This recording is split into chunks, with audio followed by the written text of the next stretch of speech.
Hi, guys. When we left off, Chase was finding out that the person that he used to be isn't necessarily who he wants to be. He's not really proud of the things that he's finding out about himself. Let's see. So, he found out that he was supposed to be on community service because obviously they had done something.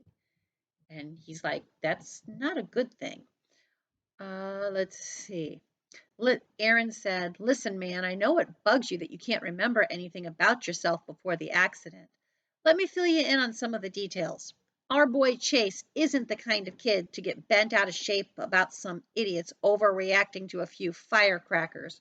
We did what we did and we got in trouble for it. End of story." End of story, I echo. I'm speaking carefully, almost as if I'm trying it on for size. I mean, nobody got hurt, so what's the big deal? Bear snickers. Yeah, right. Nobody. The problem with Hiawassee, Aaron goes on, is that everybody is jealous of us. I don't blame them. We do what we want and nobody messes with us. Even the adults are jealous because when they were kids, they were probably losers too. So when Fitzwallace or some judge gets a chance to slap us down, they go hard, since it's the only revenge they're ever going to get. You can't take it personally. I nod in agreement. It's kind of not fair. Bear grins. Sometimes I cry myself to sleep at night just thinking of the injustice of it all. I laugh. Aaron and Bear wouldn't cry if you jammed flaming bamboo under their fingernails. They're the toughest guys in the world. Thanks for being straight with me, I tell them, and I mean it. My own mother kept me in the dark about this. I don't know what she's thinking. Maybe that if I can't remember, it never happened. Aaron shrugs. It's a mom thing. They're all the same. If it's fun, it must be bad. My dad warned me about that, I said. He said I shouldn't let her coddle me. Your dad is the man, Bear exclaims. He was part of the best football team to ever come out of this place. Next to ours, I mean. When you come back, we're going to wreck. That pulls me up short. Bear knows as well as anybody that I'm out for the season. It makes me wonder, should I be? Dad doesn't think so. It's Mom, the coddler, who took Dr. Cooperman's word for it. How much should I put my trust in her? She's the one who tried to hide a pretty major part of my past from me. If it wasn't for Aaron and Bear, I might never have figured it out. Who knows what else she's holding back? When Mom gets home from work that day, I'm there at the front door to throw it in her face. Where do you get off? She looks totally bewildered, so I forge on.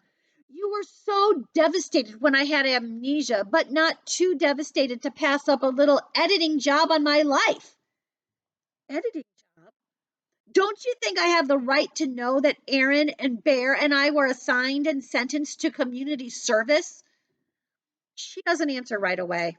She sets down her bag and shrugs off her jacket, walks to the living room, and collapses wearily into a chair.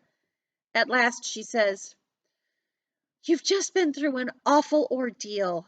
How can it help your recovery if I tell you a lot of things that are just going to upset you? Things? I echo. You mean there are more? How many other nice little stories have you been keeping away from me? She seems genuinely sad. I'll love you and support you through the end of the world. You know that. I've always seen the good in you, Chase, and I believe that's the person you really are deep down. But you've had your moments.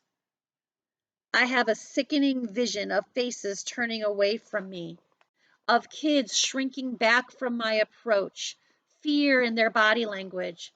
I think of that crazy girl who was angry enough to dump a tub of frozen yogurt over my head. What if she wasn't crazy at all? What if I deserved it? I think back to the conversation with Aaron and Bear. There are two sides to every story, and Mom is taking the opposite one.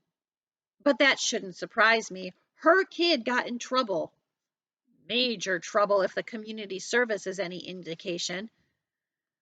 Okay, it wasn't a very nice thing to do, I admit, but I don't understand why the school had to make such a big deal out of it. She stares at me. How can all of you people say that after everything that's happened? Maybe because I don't remember everything that's happened, I shoot back. They were firecrackers, not grenades. It was a prank. My mother's expression becomes hard. Never mind the poor musician you practically put into cardiac arrest. The problem was the auditorium of people that thought they were under attack. It was pure luck that nobody got injured in the panic. I'm sure that's what Dr. Fitzwallace was thinking when he decided to bring it to the police. I hear Mom tell the story and feel ashamed. But if you go by Aaron and Bear, it was nothing by a gag that the school blew out of proportion because they were out to get us. Who's telling the truth? Is Mom making it sound worse to scare me straight because, as Dad says, she's coddling me? When I got amnesia, I lost 13 years of myself. I have to replace those memories using what I can pick up from other people. But everyone has a slightly different version of me. Mom, Dad, my friends, the kids at school, even Frozen Yogurt Girl. For all I know, the lunch ladies know me better than anyone else. Who should I believe? It goes back to that whole thing we talked about with Wonder, how there's two sides to every story, and everyone's perspective has a different spin on it.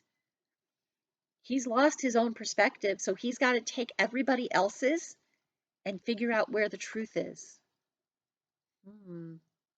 Very interesting.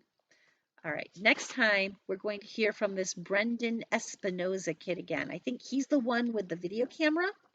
We'll find out what he has to say. Talk to you later.